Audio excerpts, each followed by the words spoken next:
1,000 years ago, people were carving explicit sex scenes into the walls of Hindu temples. Fast forward in 2009, a parliamentary committee said there should be no sex education in Indian schools. And somehow those two facts exist in the same country, which is exactly why, India, we need to talk. Because for years now, you've quietly been my second biggest audience on YouTube. Now, I know you are a large population, but still, we're not talking Canada, we're not talking the UK, we're not talking Australia, we're talking India. Thousands and thousands and thousands of you watching my videos, leaving comments, sending me DMs, asking questions about sex, relationships, dating, masturbation, marriage, consent, if you're normal. And honestly, after a while, I started feeling like I owe you this video. Not because I have all the answers, quite the opposite actually, okay? More because I realized I really didn't know enough. Now, honestly, I've been putting off this video for a while because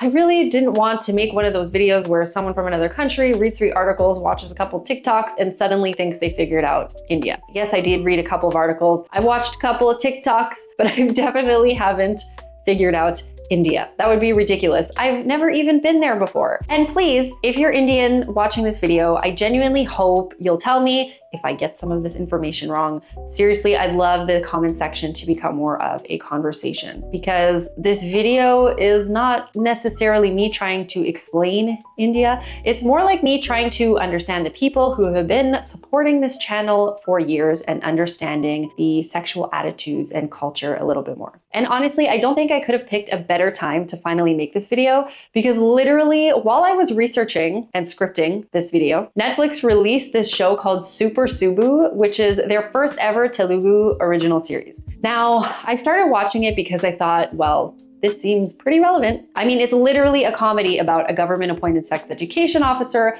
trying to teach sex ed in a very conservative village. And I figured it'd just be funny. And honestly, it is. It's hilarious. If you have a chance to watch it, I recommend that you do. But somewhere during the first episode, I realized this wasn't just a comedy, okay? It was reflecting the exact conversations I'd been reading about in research. And I kept thinking, maybe India isn't the country I thought it was. Maybe it's much more complicated than that. Not maybe, actually. It is much more complicated than that. Who am I kidding? By the way, quick heads up, this is actually part 1 of a 2-part series. So today I want to tell you the story that completely changed about how I think about India, because trust me, I had a lot of assumptions going into this. But in part 2, we're going to dive into the questions you've actually been sending me for years. Questions about masturbation, porn, virginity, dating, relationships, and more importantly, okay, I'm going to introduce you to some of the incredible Indian doctors, researchers, educators, content creators that I have discovered while learning about sex education. And honestly, they're the people I'd recommend long before I'd recommend myself, because they understand your culture in a way that I never could. By the way, if you don't know who I am, hello, my name is Ali. Welcome to my channel. I'm a sex education student with the Sexual Health Alliance, and I share all my learnings on here, all my curiosities and all my experiences, because just like you, we're just kind of all trying to figure this stuff out. All right, so India. This wasn't completely random topic for me, okay? India has actually quietly been woven into my life for a really long time. My first boyfriend was Indian. My first, well, everything was Indian, if you know what I mean. And growing up in Canada, some of my closest girlfriends were Indian women, and I watched them navigate something that fascinated me even back then. So trying to balance, family, tradition, religion, independence, dating, career, and their identities. And sometimes all those pieces fit together beautifully, and sometimes they really didn't. But there is another piece of this too. So over the years, I have traveled a lot to countries in South America, Europe, Southeast Asia, Thailand, the Netherlands. I went to these places with also this curiosity lens of learning about sexuality. And I had the opportunity to speak with sex workers, researchers, sexual health organizations, and people working in the adult industry. And something kept coming up. Not always, not from everyone, but enough that I noticed it. So I would sometimes hear stories directly from sex workers about clients from different countries. So one nationality that came up more than once was India. Sometimes the conversations were about hygiene, sometimes they were about boundaries, sometimes they were about how men who seemed inexperienced or unsure how to navigate sexual situations respectfully. And I want to be really clear here, okay? I'm not saying like Indian men are like this, okay? That would be ridiculous. There are over 1 billion people in India. My first boyfriend was Indian. I've dated many Indian men. Some of the kindest, funniest, and most respectful interactions I've had were from Indian men that either I was dating or that I've met while traveling. This isn't about turning, real experiences into a general stereotype, okay? But I just didn't want to ignore what I was hearing, because one thing I've learned studying sexuality is that behavior doesn't just happen in a vacuum, right? If people in completely different countries were describing similar experiences, I didn't want to stop at the stereotype. I don't think we ever should, right? I want to understand what might be happening underneath that. So I asked questions like, was it a lack of sex education? Was it shame? Was it gender roles? Is it porn? Silence at home, not talking about it. Maybe, the fact that many people grew up with desire, but very few healthy places to actually learn about relationships, pleasure, and consent. I genuinely didn't know. And obviously that made me curious, because at the exact same time, like, my inbox is filling up with vulnerable messages. Not always vulnerable. I mean, sometimes they're dirty, let's be honest.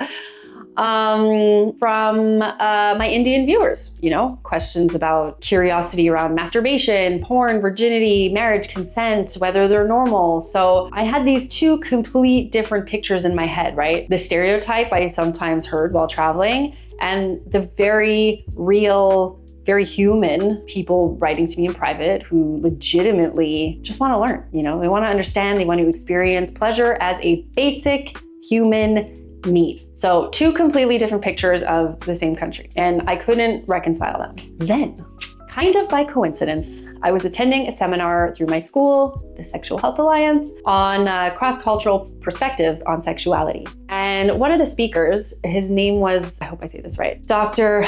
Venkatraman, genuinely one of the most charismatic, interesting, funny, intelligent as well, obviously, people I've ever heard speak on any topic. Okay, such an interesting human. And alongside him were Dr. Shirish Dharak and Dr. Trupti Dharak, whose research on sexuality and intimacy in India is some of the most thorough work I've come across. So I'm gonna get into their actual findings on, the real current state of sex education and sexual attitudes in India in the next video, because there's a lot there and it deserves its own space. Let's be honest, this topic is huge, so I'm just barely scratching the surface, and I hope you guys engage in the comments and shed some light on this topic and teach us something. Sitting in this seminar, one thing that kept nagging at me before I could even get into the what's happening now, I needed to understand something bigger first. How does a country with this much sexual repression today trace back to a history like the one I'm about to tell you about that you may or may not be familiar with already? Okay, so let's get into the Kamasutra, because, obviously I know about the Kamasutra, most people do. It's rooted in India. Everyone's heard this word. At this point, it's a meme. Everyone knows about it. But what I didn't actually know was the substance behind it. Over the years, the internet has flattened the Kama Sutra into a punchline about sex positions. That's basically all it's known for now. But the real text is so much broader. Okay, so we're talking about relationships, attraction, partnership, how two people are actually supposed to live together. The same thing with Tantra, right? I mean, I knew it was Indian too, obviously, but these days when people hear Tantra, they think like eye-gazing workshops and super expensive retreats, not the actual depth behind where it comes from. Because real Tantra is over 1,000 years old. It's huge, might be even older than that. Sprawling spiritual tradition, showing up across Hinduism and Buddhism, built around the idea that the body isn't something to reject on your way to enlightenment. It's actually a tool for it, So we're talking things like energy and rituals and mantras and finding the divine through the physical, not in spite of it. And honestly, sex was only ever one small piece of that, a specific practice in a specific branch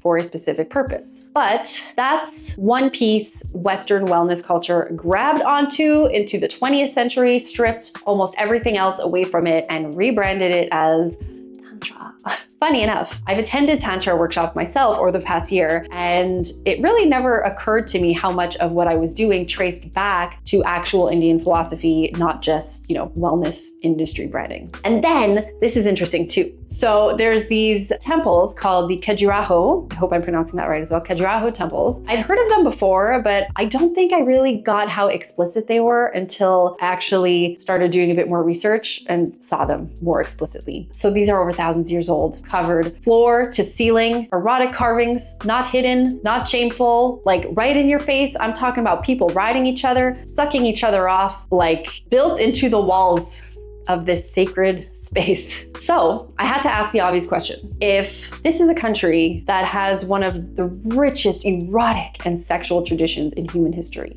what happened?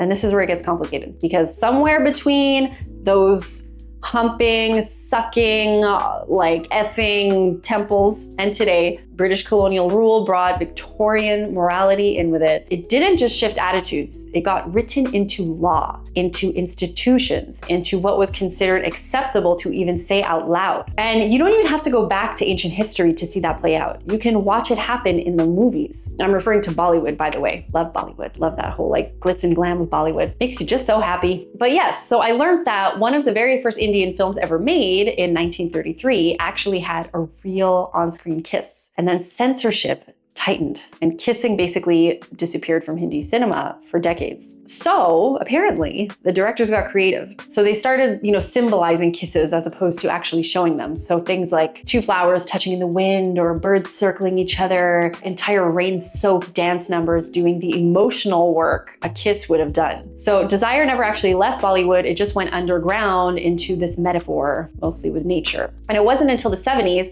that on-screen romance really started creeping back in at all. That contradiction never really left. You remember when I opened the video, the quote, it said back in 2009, there should be no sex education in schools. That wasn't a fringe option, that was an actual parliamentary committee reviewing a real national sex education program and then shutting it down. Not in 1909, in 2009. This is the same country that carved sex, not just sex, I'm talking about like real explicit sexual acts into temple walls 1,000 years ago, spent 2009 debating whether teenagers should even hear the word consent. So that's the contradiction this whole video is built around, A country that once treated desire as sacred somehow ended up legislating silence around it. And I would love to hear what you have to say, because this is a multi-layered, multi-complex, multifaceted, interesting topic. There's so much to unpack here, and I really don't know that much. I was just scratching the surface. And since you guys are my second biggest audience, I would love to hear what you have to say about this, what you have to teach me, what you have to teach us, what you have to contribute. So let's make the comment section a little bit of a sharing space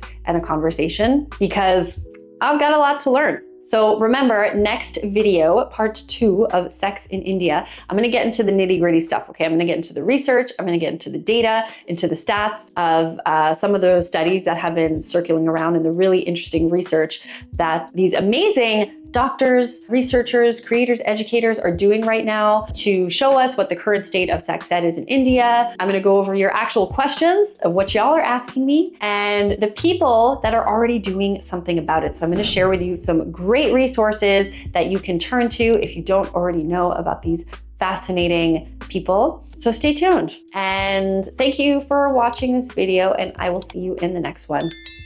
Je vous aime.